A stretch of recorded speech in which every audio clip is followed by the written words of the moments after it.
அக்கா, எல்லாரும் சாப்பிடுறாங்க, நீ மட்டும் சாப்பிடாம எதை யோசிச்சுட்டே இருக்க? என்ன விஷயம்? அம்மா கனவுல வந்தாங்க சந்திரா. என்னது? அம்மா கனவுல வந்தாங்களா? என்னக்கா சொல்ற? ஆமா, விடிய காலம் கனவுல வந்தாங்க. சாமுண்டீஸ்வரின்னு கூப்பிட்டுட்டு அப்படியே மறைஞ்சு போயிட்டாங்க. அவங்க ஏதோ சொல்ல வந்த மாதிரி தெரிஞ்சது, ஆனா சொல்லாமலேயே மறைஞ்சிட்டாங்க. அப்புறம் எந்திரிச்சு பார்த்தா மணி 4ன்னு தெரிஞ்சது. ஒரே குழப்பமாவே இருக்கு, ஒன்னும் புரியல.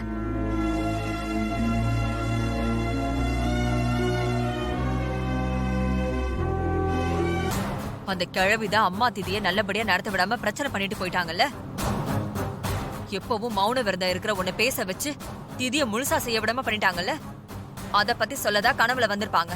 சந்திரா, ஈஸ்வரி ஏற்கனவே அப்செட்ல இருக்கா. நீ வேற எதையாவது சொல்லி குழப்பாத, சும்மா இரு. இல்ல மாமா, நான் என்ன சொல்ல வரேன்னா, நானும் பார்த்துட்டு தான் இருக்கேன்.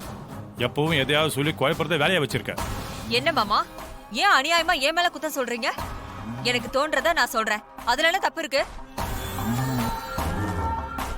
என்னைக்குமே கனவுல வராத அம்மா இன்னைக்கு அக்கா கனவுல வந்திருக்காங்க. அப்படின்னா என்ன அர்த்தம்?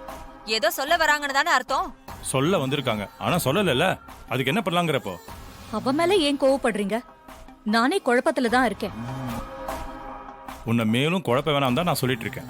இத பாருங்க, கனவை பத்தி நினைச்சா எனக்கே மனசு ரொம்ப கஷ்டமா இருக்கு.